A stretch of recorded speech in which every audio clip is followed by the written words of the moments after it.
Good morning, good morning. My name is Christina Myers, and I am assistant professor here in the journalism department. And I would like to welcome you to this book discussion on Uphill, a memoir by somebody who is certainly not a stranger to our Michigan State family, Jemele Hill.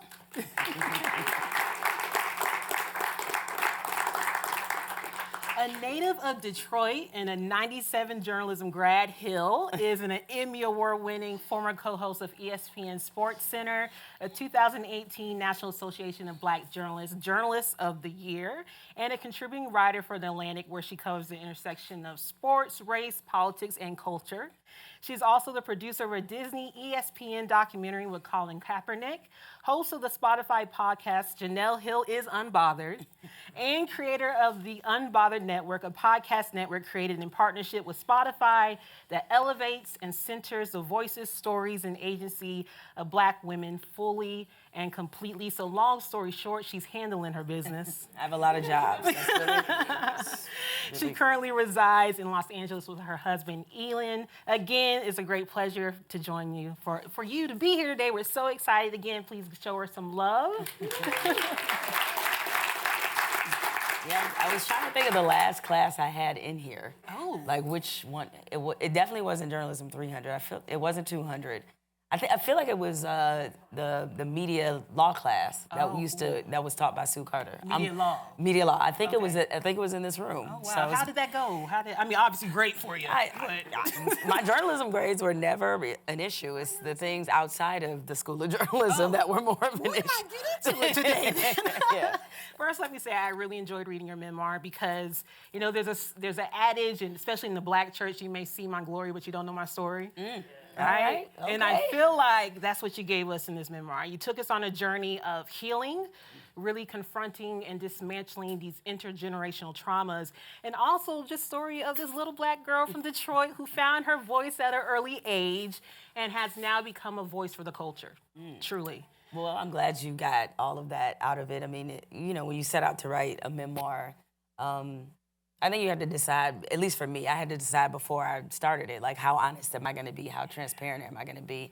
And I thought the only way that this would work is if I were extremely transparent. So I'm glad that you were able to get all those takeaways because there are similar ones that I wanted people to also get out of this. Yeah. Well, let's go there then, because what was that moment when you decided you wanted to write this memoir, and what gave you that freedom, that liberty to say, I'm gonna just throw it, I'm gonna put it all out there? Well, I think it does, in this regard, it helps that I'm a journalist by trade because you have to write with that same level of honesty, especially in the column writing space, which I've been in now since 2005, right? And so if I'm going to discuss issues thoroughly and in a transparent fashion, I have to be honest with the audience. And so that's the same lesson that I apply to this memoir. It's like I have to be honest with the audience, otherwise they're going to be able to sniff that out. And then it feels like it sort of would be a waste of time if I didn't. And, plus I think there's a lot of things that I wrote about that people can relate to. They may have been surprised to learn about me, but certainly some of especially the tougher issues, I think people, appreciate, or I hope they would appreciate the level of honesty that I shared. Absolutely. Now, outside of it being a great play on your last name, Uphill. That was not intentional. Everybody thinks. Tell us. Well, one, I didn't come up with the title. Okay. I did not. I wanted a different title, and my book publisher thought that the title that I wanted was a little too negative. Like they wanted something that was more uplifting for people. And when my book editor came up with this title, it had nothing to do with my last name. It just, we went through a few titles, a few different variations, and then when I heard this one, I said, okay, I could live with this one. I mean, even though I ultimately lost the fight with it, I thought that this worked probably better. One word, pretty simple. I thought that this certainly fit the theme of the book. So tell me, in terms of the theme of the book, what does Uphill mean to you in terms of telling your journey through these words? Well, I mean, even though it's been a rewarding journey, it's definitely been an uphill one that was filled with a lot of triumphs, disappointments, failures, traumas, kind of a mixture of everything. And even though sometimes you get tired of pushing things uphill, you feel a sense of clarity and a sense of accomplishments when you do finally make it to the place that you want to make it to. So I'm not saying that I'm at that place now.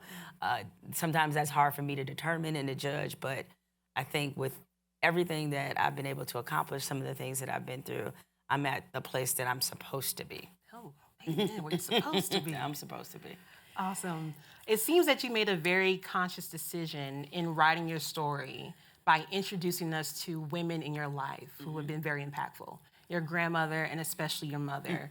Why did you feel that that was the appropriate direction in terms of writing your story, to really talk about them? Well, I couldn't tell the story of me without telling the story of them and their dynamic, our dynamic, as a threesome, and certainly to help explain, I guess, why I have some of the perspective that I have.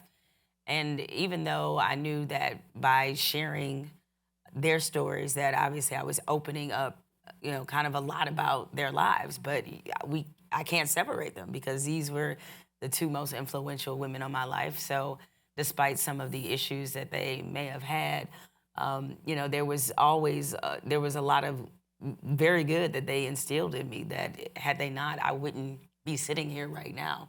So I just thought there was no way that I could tell my story without telling theirs as well. Absolutely. So we're going to talk a little bit about that, but we won't tell too much because we want them to purchase the book if they haven't done it already. In this business, we call that a tease. There it is. Again, and you don't shy away with telling in great detail some of the trials and tribulations that your mother and your grandmother went through, from drug abuse, alcoholism, sexual abuse, relationships with men, toxic relationships with men. And I think about all the resources that are available for anyone who is going through that, any survivors. We have RAIN, we have National Sexual Assault organizations that they can receive help and resources. But it was a different time then. It was a much different time. And after my mother was sexually abused, she suffered through a really severe case of PTSD, but that wasn't a term we were using then, and we didn't even know what that looked like.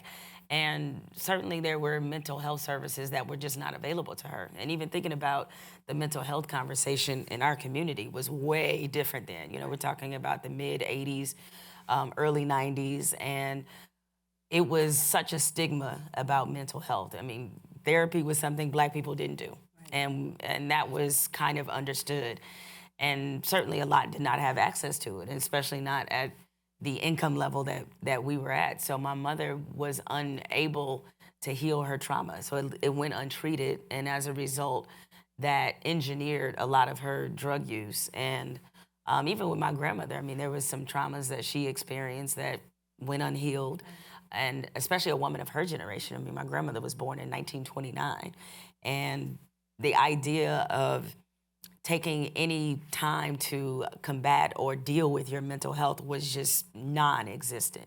So seeing how these unhealed traumas kind of played out very differently in their lives, and then how it, as a result, played out in my life was very shape-shifting for me, and very impactful in both negative and positive ways. So I thought it was important also to discuss some of the things that they went through, just so people who have people in their lives who've experienced those same things, that you sort of are eliminating, I think, the shame, right? Because a lot of people feel very very ashamed about people in their lives that have been addicts or having to deal with addiction on any level, maybe even personally for some people. And so this was my way of just trying to really peel away the layers of shame.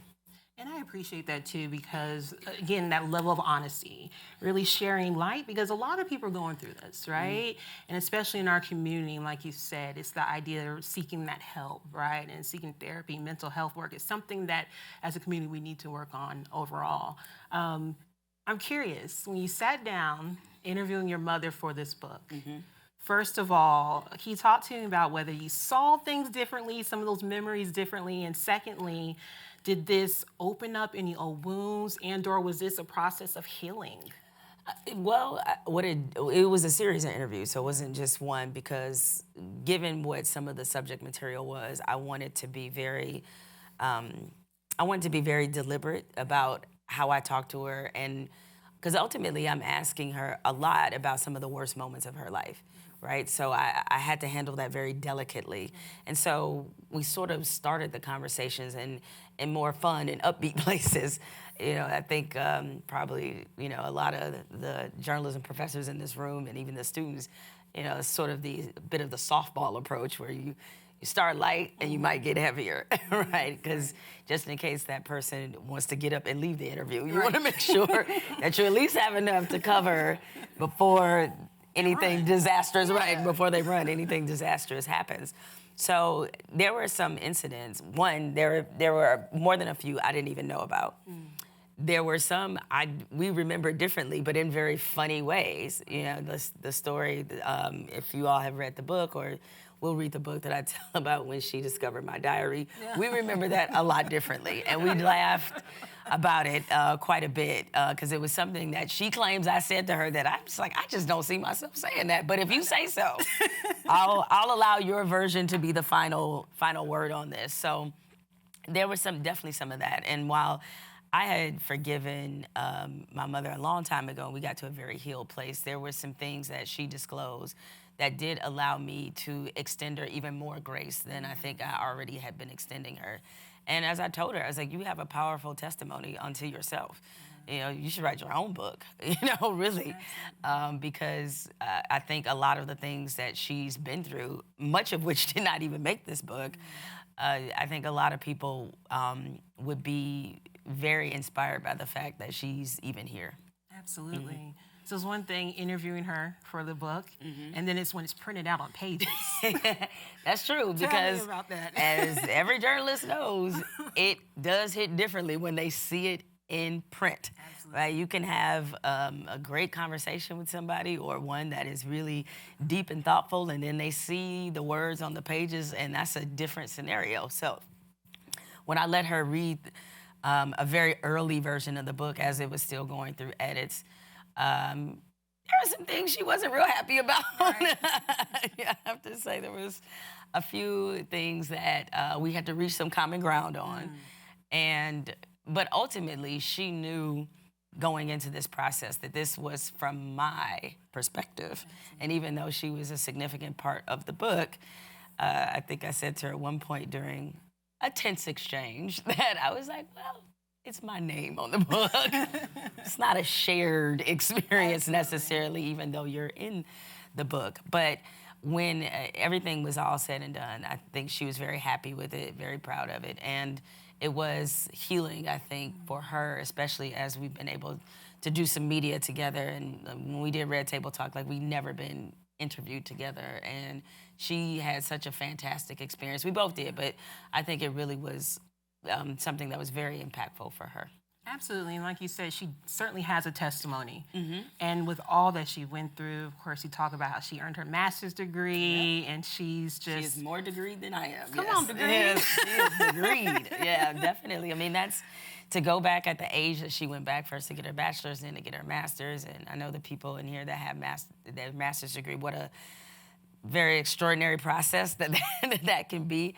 And so I was really proud that that was something that she was able to accomplish, because, for a while she would sort of joke about it when my grandmother was alive. She was like, I'm the only one that doesn't have my bachelor's degree between the three of us. And I think that was something that really motivated her and drove her, that she wanted to be part of the club. And I remember she asked me at one point, she was like, oh, you didn't ever think about getting your master's? I was like, no, when I was done here, I was done. That was it. That was the end.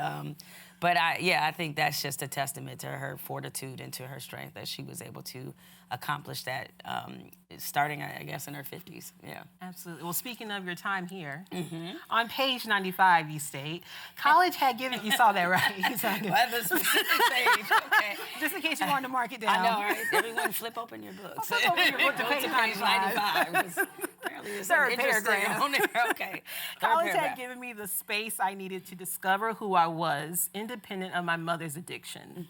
What did you discover about yourself here at MSU? Well, Michigan State was a very different world for me. Growing up in Detroit and going to a high school that was basically 99.9% black, and then coming to Michigan State. I mean, I knew that it was 40 plus thousand students that were here, but it was even whiter here than I actually had conceived in my mind. And so here I was able to really get a glimpse of what the world would look like for me from that point on, especially because I signed up to be in traditional media, working at different newspapers, and obviously I eventually wound up at ESPN, that you're going to be a Black woman in very white spaces. And so learning how to deal and cope with those dynamics here was very instructional for me. And so it was the first time, too, that I understood that there was a lot of white students who were here who were not really curious about Black people. And by curious, I meant, one of the, I think, things I write about in the book is about how my suite mates had never heard of Malcolm X. Right. When I got here, and I was stunned. I was like, really? Right. How? And I had to give them a whole education, be like, read this book. It's called The Autobiography of Malcolm X. Alex Haley, trust me. And so running into that, especially once I started working at the State News, where, really when I was at the State News, it was kind of a real high point in terms of diversity on staff.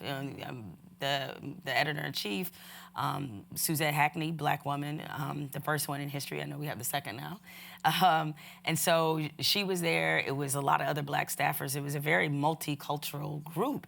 But that was a rarity, as I learned, not just in the State News' newsroom, but newsrooms, period, that I would later go into.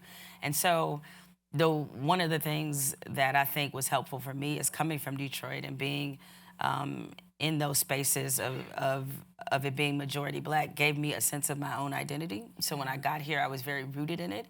And you needed to be, walking around here sometimes feeling like, oh, there is, really not a lot of me around here. Mm-hmm. And you needed that sense of belonging. And so that is something that I was able to gain in Detroit, and later being at Michigan State. As I write in my bio and on my social media handles, I say, I was born in Detroit, grew up at Michigan State. So this is a place that really forced me to grow up in ways that would serve me kind of the rest of my life and career. And I find it so inspiring and impactful that you really owned your voice in this space, especially working for State News, considering the environment. You kind of make jokes about how you return from alumni, that the Black people love me too again, and everybody loves me. I know, because I got a lot of hate mail here when I was a columnist, but it was great preparation. Absolutely. And it's great preparation, but it's unfortunate preparation at the same time. Because by the time I was at other places and getting hate mail, it was something I was actually used to. So it wasn't as shocking as I think it would have been had I not gone through that experience here. But I actually love the fact that I was able to somehow piss off multiple groups of people here. Right. I mean, it really is a skill I'm learning, because I never set out to do that at all, but it somehow happened. And, being able to, I think, really find a piece of my voice, because I didn't ever envision myself as a columnist when I was here. It was just something that I tried out one semester. And my good friend, Andrew Guy Jr., who was opinion editor at the State News, he used to joke that I was trying to get him killed on a weekly basis.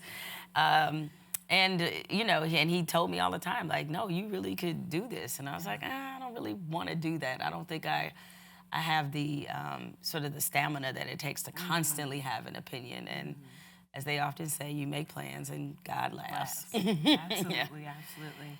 I love how you mentioned you were surrounded by a lot of women that made you feel like because you're a Black girl, that didn't mean you didn't have space in this business. And then fast forward into a time where you were the only Black woman who was a sports columnist. You operated in many spaces that were male-dominated, predominantly white spaces. So I was wondering if you can talk to me about that duality, those intersections of being both a woman and Black in these spaces when times you really receive opposition for being authentically you for your humanity. Well, I think a great starting point for me was it really started in high school, and I didn't realized that writing about sports was something I wasn't supposed to be doing. I had no idea that that's not what little black girls did. And when I started working at the Free Press in high school, I happened to have very good women mentors who always gave me this sense of belonging. So I never knew I wasn't supposed to be in these spaces, even though you look around and it's very clear in a lot of spaces I'm one-on-one, right? So from my mentors, John Ed Howard and Rachel Jones and L.A. Dickerson, of course, who you guys are very familiar with, they kind of took me under their wing. And that early support was crucial to how I was able to navigate once you realize that it is a bit of a lonely existence. I mean, I was the only black female sports columnist at a daily newspaper in North America. And while I know I'm good, I'm not that damn good, where I would be the only one, right? And so it was an unfortunate statistic. Like, I was embarrassed by that because this is the profession that I wanted to be a part of since I was in high school. And it felt like, you know, sort of being on that island, that there was no need in some decision makers' mind for our voices. And I'm like, wow, how can this be possible? And so it was a lot of pressure. It was hard, especially, you know, I got my first column when I was 28. I didn't know anything. and while I had certainly, you know, been a beat reporter for, at that point, for about 6 or 7 years, finding your voice as a columnist is a process. But when you're one of 405, you are not going to be allowed to make the same mistakes, right? And I was very aware of that early. And so that's one of the reasons I wrote about how in my first 6 months of writing a column, I wasn't any good, at least not in my mind. I'm sure it wasn't as bad as I thought. But in my mind, it was a real struggle just because I was trying to be me, but I didn't really know how to do that in a column. And I think once I sort of released all the pressure of being the only one and allowed myself to feel comfortable making mistakes, then I was able to kind of have breakthrough moments and be like, oh, okay, maybe I can be pretty good at this. And so, well, you know, once I kind of found that sweet spot, it sort of carried over until I got to ESPN and was writing on a regular basis. And even now, you know, with my work for The Atlantic. Well, you mentioned ESPN. You said you said ESPN was like the dream for a lot of people. For a lot Great of people. dream job. Not for you though. Not you were for never. Me. No, my dream job was Sports Illustrated. Absolutely. Yeah, because there was a very clear lines between print and broadcast when I was coming up in the business, where the print people did not want to be on TV, and we sort of playfully, and sometimes not so playfully, you know, roasted each other, like print journalists and TV journalists. And, you know, we just thought they were kind of superficial and flashy and that we were the real journalists, right? And that all they did was repeat our stories on air, you know? Like, I mean, we just used to look down at, like, being a broadcast journalist. And so I never envisioned being on television. It was never something I saw for myself. And I watched ESPN as a fan like everybody else did, but I never saw myself in a SportsCenter chair. I never said, like, oh, I'm gonna have a daily TV show on ESPN. It was Sports Illustrated was the dream job because that was the writers' magazine, the sports writers' magazine. And I'd seen so many wonderful stories that were written there, and that's what I wanted to do, is write long-form stories about, you know, athletes and compelling moments and history and all these things. Because it's funny, because recently I discovered my stack of Sports Illustrateds that I had been, because I think I got a subscription, I feel like maybe my senior year of high school. I have a ton of Sports Illustrated. So I was like, I have to go back through these one day to see how they hold up. Oh, yes. And then it's, you know, on ESPN, of course, your face was, let me say, you and Michael Smith did it for the culture. We right? tried to. For his and hers. We tried right? to. Yeah. Right.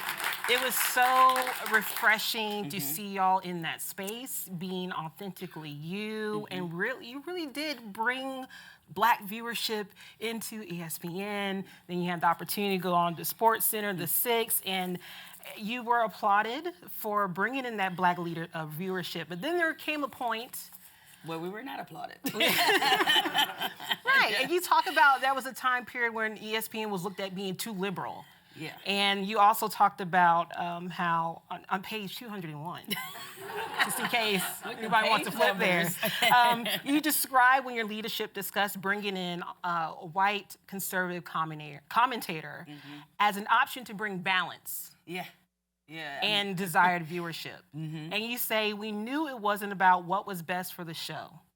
It was about ESPN trying to send a message that our blackness, simply us existing and being ourselves, was something that had to be mitigated by a white presence. I'm curious if you can talk about that a little bit more, because do you feel like your blackness was a threat in that space? It's so interesting how the two shows were viewed so differently. Like His and Hers was, and I think part of it had to do with the fact that His and Hers was on ESPN2. It was at noon. It followed First Take, and they had this slew of opinion-based programming that was supposed to be, cutting edge and. It was a space where, you could at times talk about political topics that converged in the world of sports. And so we went from basically having free reign to creatively do what we wanted to do on His and Hers. Even if it came with a few creative fights, we usually won them. And so we were kind of accustomed to being given the keys and told, like, all right, just don't crash the Ferrari. We get to SportsCenter. Much different culturally at ESPN. It is the network's baby. It's the flagship. And I remember when we were kind of going back and forth with them about what the name of the show should be, because we wanted our His and Hers audience to understand that we were not abandoning them, that we were just gonna carry on this product to a place where we knew that it would be better because we were gonna have cooler stuff, a $17 million studio, more producers, all this other stuff. So in our mind, we're like His and Hers, but the 2.0 version, right? And they were like, so no. So because we wanted to initially call it His and Hers present SportsCenter or something along those lines. And as the executive in charge of our show explained to us, that he was like, no, SportsCenter keeps the lights on around here, so it will be SportsCenter. And we're like, can we at least call it the Six? Because that's what everybody calls it internally inside the building. Is this just called the Six? And so I guess that was the compromise, if you will. But we realized the audiences were very different. I mean, the 6 p.m. audience on the main network is. There is still a highlight-driven audience, and that's tough when you're at 6 p.m. because all the action from the night before, a lot of people have already seen. You maybe look ahead to the action of the night, but you're not really showing them anything. You're going to different reporters who are doing stand-ups and telling you about the game that's supposed to come up. So it's a very tricky audience to figure out, and so we had some stumbles. It did not help that we were sort of rushed on air. His and Hers ended in December. Our show started in February, and just by comparison's sake, the show Get Up that you see now, like, I think they worked on Get Up for almost a year before it actually aired. Scott Van Pelt, the same thing. It was like he got a good 6 to 8 months just to work on what his show would be. And we didn't get that. We had like maybe 4 or 5 rehearsals, and the day that we started the show, which was the day after the Super Bowl, done on purpose because that is a humongous viewership day for ESPN, because everybody wants to watch, and break down the Super Bowl. So, and especially if it's a great Super Bowl, definitely. And, I just remember feeling like we have no idea what this show is, and all the sort of creative fights that we were having behind the scenes. I just wasn't sure how it was gonna work out. And as we got deeper into the process, and these fights became like every single day, I was kind of worn out. And so before the Trump stuff even happened, I was thinking to myself, I am not long for this experiment. When my contract is up, I really want to be off SportsCenter. Because as Mike used to say all the time, there's a lot of cooks in the kitchen and nobody knows how to make a meal. And so every day you're hearing from different executives and different, producers, and everybody's telling you how the show should be, none of which are on air, okay?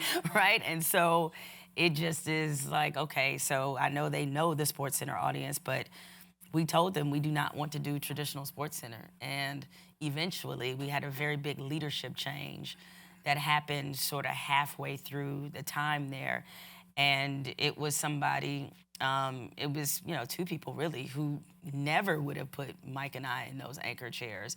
And, we felt a little bit like the mobile quarterbacks who got drafted by a football coach who only wanted a drop back passer.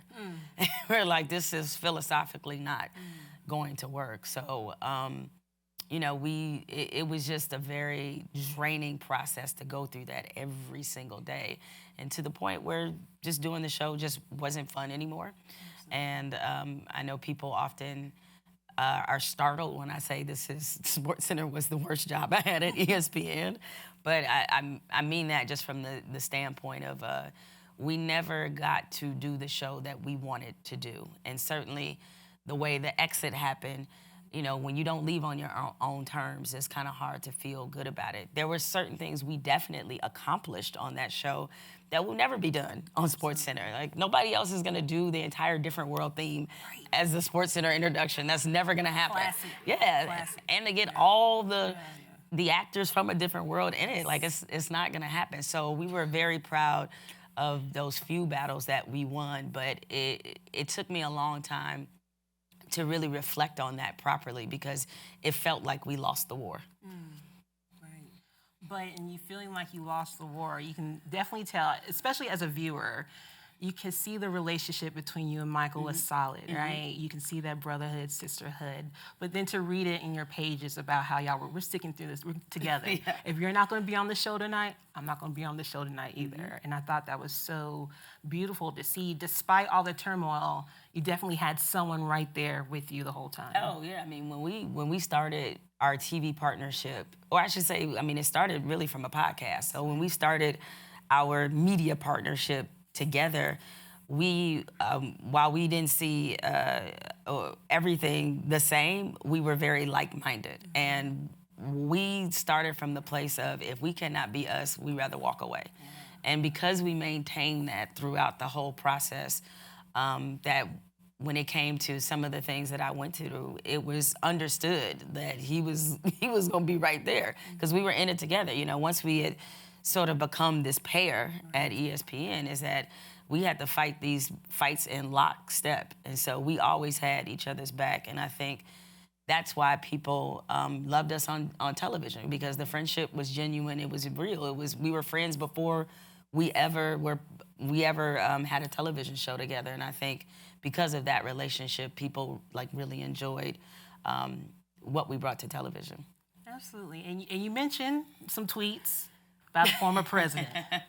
And that brings to mind, you talked about the moment when your boss called you into his office in reference to said tweets about the former president. And he asked you what you were thinking. And this passage grabbed me. I never intended for those tweets to balloon into a national controversy. Tears started to stream down my cheeks. I wasn't having a breakdown, but a moment. I explained what it felt like being a Black woman at this time in our country's history. It wasn't just about Trump and the toxic racial climate he exacerbated. It was everything from the scrutiny, misogyny, and racism to feeling like you're never good enough, feeling you're too much, feeling like you're nothing at all. I was mentally exhausted. Professionally, I felt like I was drowning, and I was so tired of coming to work every day and fighting to be heard. I felt as a Black woman, when I read that, I can recall moments where I feel as if I am too much and then I'm not good enough. Right. And I felt like that was such a real and raw moment. So can you talk about, especially that moment, and feeling as if, ESPN had these strict guidelines for social media, but not being able to fully express who you are for the sake of a job? Talk to me about that. Yeah, it was tough because of the, when I was talking a moment ago, because of the other things that were happening on the show. And it may seem, some people may remember this time or not, but ESPN was in a very polarizing place that entire year. And really it had gone a couple of years. I think once there was a change in presidency, the climate around ESPN really changed because there were a lot of conservative media outlets that were complaining loudly that ESPN was too liberal. And it was hard not to notice, or to me it was easy to notice, that those complaints came as the faces of the network started to change, where suddenly you see me and Mike in an elevated position. You have Stephen A. Smith becoming the face of the network. You had Dan Le Batard, Bomani Jones, Sarah Spain, Kate Fagan. So you're seeing much more diversity in the opinion space, and that created a level of backlash. I mean, it kind of started when Caitlyn Jenner received the Arthur Ashe Courage Award, and then it just kind of amped up, you know, to the point where there were all these stories being written about ESPN losing subscribers and losing viewership because they were too political and too liberal. And me being inside that culture, I can tell you what they weren't were either of those two things. And, you know, sometimes, and this is sort of what I was alluding to, is that if you're Black, and especially if you're a Black woman, just showing up, some people consider that to be a political act. Just showing up, you know? And so they considered the narratives that were around our show, people calling it too political. No, what was too political is you had two Black people on TV, and that was the political part. We were not on TV discussing immigration reform. Like, it wasn't happening.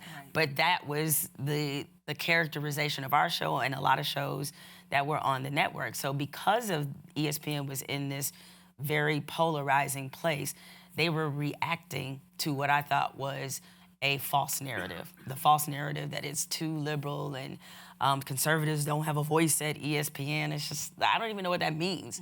And so, you know, my tweet set off a totally different firestorm.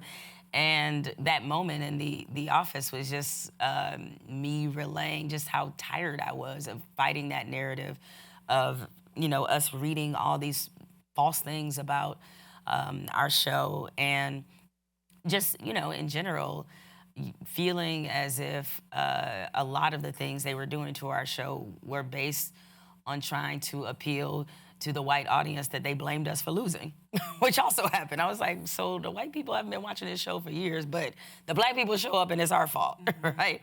And so, and yeah, that was part of what you mentioned earlier, is that they were trying to introduce certain things in our show to try to, as we call it, make SportsCenter great again. Yeah, we used to joke about it all the time. And, you know, like we had that personality wall that was behind our desk. And when they conceived the wall, it was supposed to be things that we thought were cool, things that we cared about. And we had pictures of when we went to the White House, both times. And yeah, that was a flex. So, and so we had those pictures up.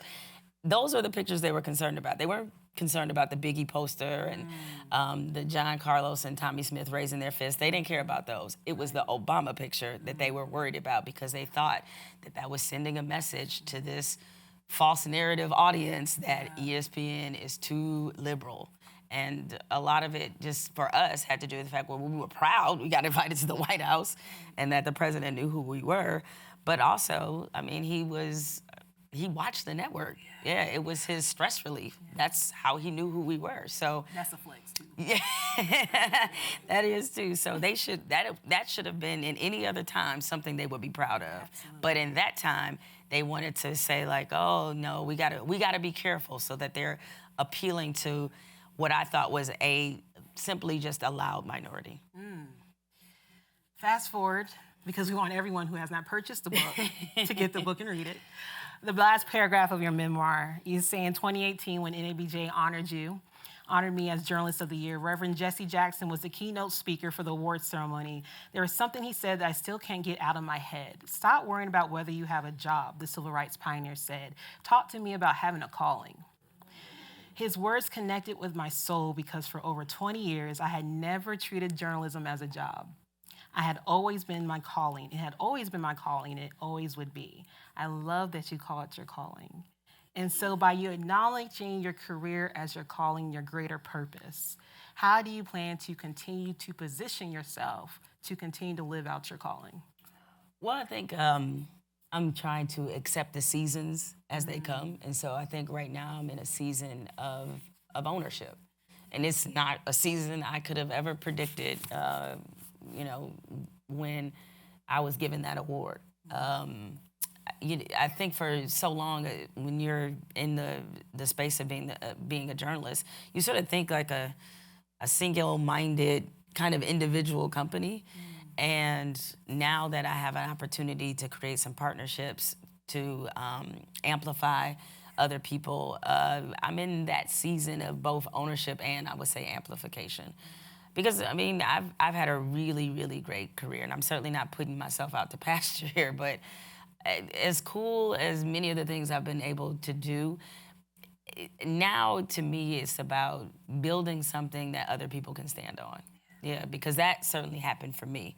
And so who would I be if not to pay it forward in whatever way that I could, using whatever levers that I have and whatever resources that I have. So I'm accepting that that's the season I'm in right now. I mean, in another year, it could be a different season, but I feel like I need to stay firmly rooted in this particular season that I'm in. So the interesting thing about that, Jesse Jackson speaking at the convention, is that I think he was only supposed to speak for 15 minutes. Oh, how long? Whoever tell a Black Baptist preacher 15 minutes. So 45 minutes later, we still like, preach, Jesse. Preach, preacher. I mean, it was really amazing, you know, because he's had some different health challenges in the last few years, and so they were just really ecstatic that he was able to deliver that message, and I've never forgotten it. I was like, he said what I've been thinking, but only smarter, as Jesse Jackson would. Awesome.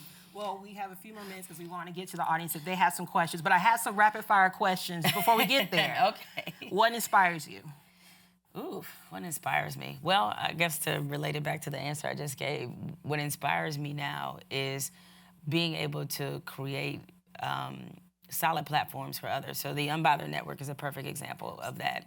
So I'm inspired by other women who are in this space who have a voice, and all they might need is a megaphone. And so it inspires me to provide the megaphone.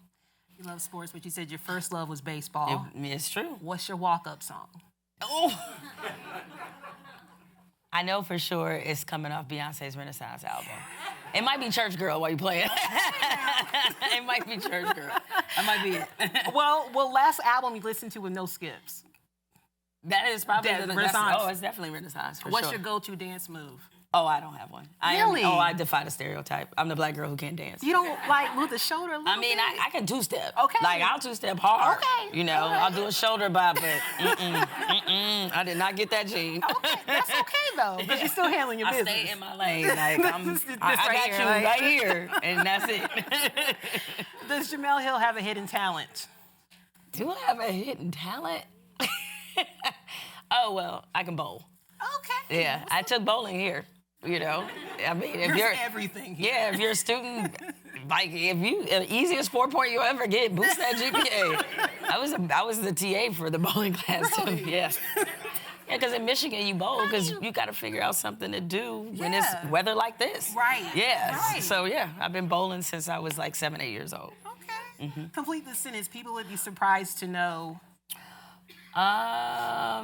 People would be, what would people be surprised to know about me? I think people would probably be surprised to know that despite, and I know I come off very cool and collected, that I am a bit of a control freak. Oh. So I think they would probably be surprised to learn that about me, just because I do have a bit of a laid-back demeanor. But as I realized through my own therapy journey, is that I am a control freak. All right. So. You've had the pleasure of visiting the Obama White House 2 times. 2 times. Any souvenirs that you brought that you can tell? I mean, we're family. So. Yeah, I mean, I feel like the statute of limitations have probably passed. Totally stole some napkins up out of there because they had the White House seal on them, the presidential seal on them. So took a bunch of those. I know. The Detroit. Y'all would do the same thing. You just can't. Y'all know y'all would be taking everything that wasn't nailed down. Nothing nailed down. Yeah. But probably the best moment, I think, was when we drank Hennessy in the White House. That was probably the best moment. Yeah. We were like, woof. And that was the second time. So we knew he was leaving. So it was like, let's have some fun. well, let's toast it up, Obama. We know he ain't gonna be back. It might be a minute. So here we go. Who's your dream guest for your podcast? I feel like my answer fluctuates a lot, but I've had a new answer because I generally say, like, I feel like it's so easy to say Michelle Obama because that's like everybody's answer. I'm gonna say Megan Thee Stallion. Okay. Yeah, I'm gonna say Megan Thee Stallion. All right. I'm getting a new answer. If you're listening. I know. No. I would say Beyonce, but it's like, oh man, I'd probably have to give up several organs for that to happen because she just does not do But you're interviews. Jemele Hill. But she's Beyonce. And I don't think she's given a sit down in about 12 or 13 years. Yeah, So, wow. Favorite memory while attending MSU? Ooh, what one can I repeat out loud? Oh. Well, let's see. I mean, I have a bunch at the State News. And hopefully, I mean, like one of the things we used to do at the State News, and I pray this tradition still exists, is Cookie Day. So, yeah, I mean, it sounds real Game of Thrones-ish, okay? But what we would do is that we had a staff representative, and she would go around to every person on staff, and whatever loose change you had, whatever few dollars you could scrape up, put it all in one big pot, and then go to the closest grocery store, buy all the junk food, you know, chips, cookies, cake, all of that, bring it back to the newsroom, and it was a free-for-all. Oh, like, wow. You just dumped it in the back, because we had, like, a big table in the back. You just dumped it all there. And when I tell you that this was on, like, I was like, man, why didn't we tape some of this? We should have videotaped it. And because, especially once I got to be managing editor. And so what I would do is just send some lowly intern in the back, like, if get my plate or else, right? So they just, you know, we had paper plates and you pile whatever you could on the plate. And that's why I said it was really Game of Thrones-ish. It was like, yeah. So that was one of my favorite traditions at Michigan State. So I hope they're still doing Cookie Day because It would be a shame to lose that. Yeah. Do we have any questions from the audience? Yes. Hello. One more. We have a microphone for you. Fun. You need okay, great. Hi. So my name is Deidre Humphreys Barker, and it's such a pleasure. Ms. Hill and Christina Meyer, you're an excellent interviewer. I wrote a book about my family, the women in my family, so I really appreciate what you said about your mom and your grandmother, because so many books, movies, so much media acts like people like you just pop up out the ground all by yourself Yeah. and make it by yourself. And here you took this opportunity to show your lineage and to show how you got to be who you were. So I really appreciate that. I had to go back to like the beginning of the 20th century to find our history of mixed race family. And that meant I had to jackhammer some long-held beliefs about family, and it sounded like you and your mom had to go through that, but you figured it out. So my question is, so you're a professional journalist, skilled in interviewing people, and I'm a journalist as well. I work for Gannett. So what's it like to have that turned around and people asking you questions? Well, it is different because usually when I've been interviewed in the past, I've been asked mostly about sports stuff, for the most part. I mean, certainly, you know, maybe about like racial topics in sports or different stuff like that. I've been asked a lot about that, but that was about other people and how they were responding to situations or not responding. So this is a little different to be asked about not just my life, but, you know, obviously very personal things that I shared in there. So I think it was an adjustment at first, just to get used to being asked those questions. But no, I really enjoyed all the conversations I've been able to have, you know, on this book tour, because like Michigan's the last stop for this year. I mean, I think we will be going on the road a little bit next year, but I've been really, really just encouraged, and I really enjoyed just having different kinds of conversations with people. So yeah, I mean, it is something to get used to. I've never talked about myself so much. And at times, as I'm talking about myself, I'm like, oh my God, this is, hating the sound of your own voice. So, yeah, I'm just trying to get over that part of it. Good morning. My name is Dexter Rose. It's a pleasure to me to meet you and talk to you. I'm a big fan. And also a big fan of His and Hers. So my question is, will it ever be a His and Hers again? It will not. Mike and I are still friends, and but I think we're content to just leave it there. To try to recreate it, to try to do it differently. We're very satisfied with what we were able to accomplish on television. And I know, listen, we hear very often how people, really miss the show, but I don't know if we can capture that magic in a bottle again. Because we were just at such a different place in our careers. Mike is now working with, Peacock and NBC and also doing Thursday Night Football on Amazon. And football was actually really more of his calling because he started as an NFL reporter and was, he envisioned himself as being like the next Chris Mortensen or Adam Schefter.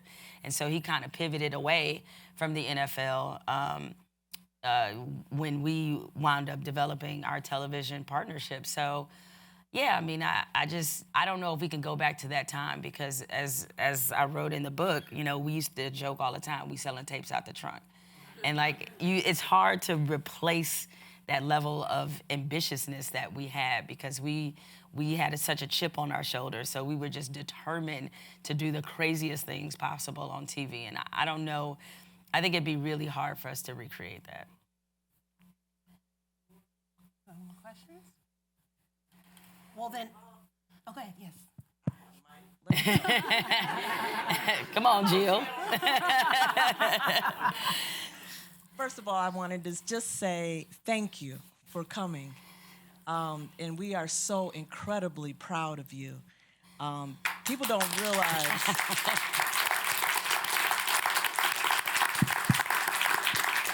People don't realize just what you mean to us as Spartans.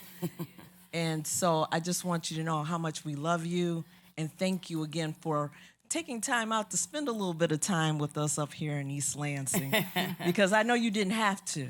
So we appreciate it. So I thank you all for always being eager to bring me back in whatever capacity. And people should understand, how much I love this university. Like when I made the decision to come to Michigan State, I made it to be a journalist because I wanted to be a part of the journalism program. Mm-hmm. That was really, it was the number one reason I came to this school. 1A was that I wanted to work at the State News. So those were kind of my two main goals. So every time I come back here, it just reminds me of all the great things that happened while I was here, not just developing as a young journalist and some of the instructors and professors that I had. I still remember Dr. Lacey's news media management class that me and some of my friends took, and we argued in every class because of the nature of what the class is supposed to be about, facing different management situations. And so, coming back to Michigan State will always feel like home. So I'm very excited and happy to be here to spend this time with everybody. Wonderful. One more audience question? Yeah, my name is Barbara Locke, MSU 92. But I have a comment. Much of what Jill said, what Jill just said is I identify with. I'm asked to stand. I identify with, and I thank you because a lot of your story I identified with. But I also have a thank you that's kind of funny. Back in October of 2015, there was a game that was played and 11 seconds left and something amazing happened.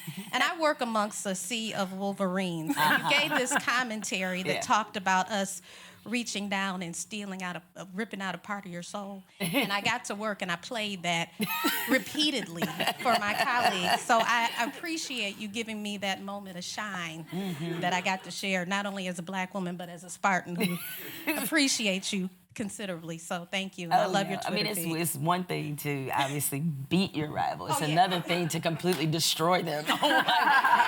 Destroy their whole soul on one play, So there was no way. In fact, I think after it happened, actually, when it happened, I watched it not here as in Michigan State. I was in the Detroit Metro Airport. And I exited the plane. I was sitting next to a Michigan fan on the plane. And I exited the plane just as that was about to happen. I got there a few seconds before. And the level of shouting, because it was a bar next to my gate, and I just lost it. And almost missed my flight coming back to Bristol. And when I got on the plane, Reese Davis was on the plane. He was on my flight. And I was like, Reese, can you believe this is what happened? And my producers were texting me. They were like, we already know. We blocked off about 4 minutes for you to just go in. I was like, oh, I had this one saved in drafts. I was ready. I was ready to go in on that whole program. So yeah, it was great, because I think after that's when Izzo said I should run for president. I was like, thank you, Tom, I guess. But that's another flex. If Izzo told you should have ran. He did. I mean, I knew Izzo when I was a student, because that's when he was an assistant, and hopefully, I know he's super big time now. Hopefully he's still coaching basketball. Judd Heathcote taught it when I was here. And when he couldn't make it on those very rare times, Izzo would fill in for him. And so I got to know him through that. And by the way, that class was hard. I mean, we had a 200 question final. That was I was like, I thought this class was supposed to be easy. What happened? But we had to draw plays and all the stories he told. We had to remember them in detail, and it'd be questions like, "Who did I say was the best shooter in Michigan State history?" I'm like, "Are you kidding me?" But it was a great class, and I learned a lot. And certainly to be taught by somebody of Judd's stature was another great memory that I have here at Michigan State. Absolutely. Well, we have to bring it to a close now. But one final question: tell me if this is too soon. If you were to give us Uphill Part 2, the journey continues. What are your hopes for the next iteration of your life story?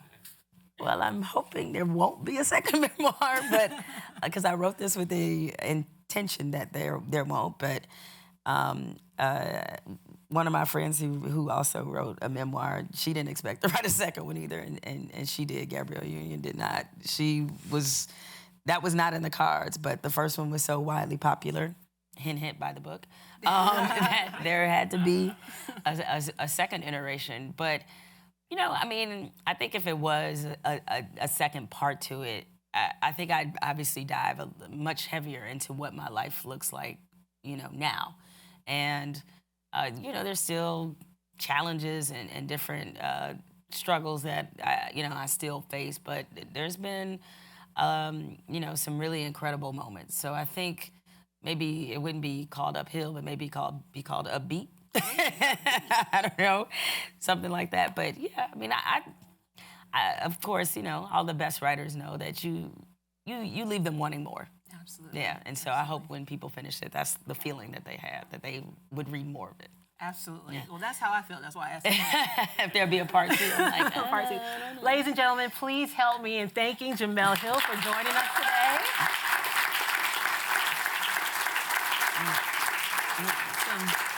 Some housekeeping notes, okay?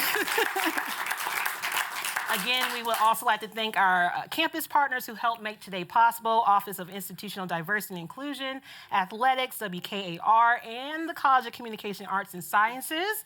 We also wanted to thank Socialite Society for providing the opportunity to purchase books today. Again, thank you all for attending. Thank you to everyone who joined us online. If you're here for the book signing, we will begin leaving out the right rear door momentarily. Matthew has his hand up in the back waving at you. Please be prepared with your note card when it is your turn to be respectful of everyone's time. Again, thank you for joining us.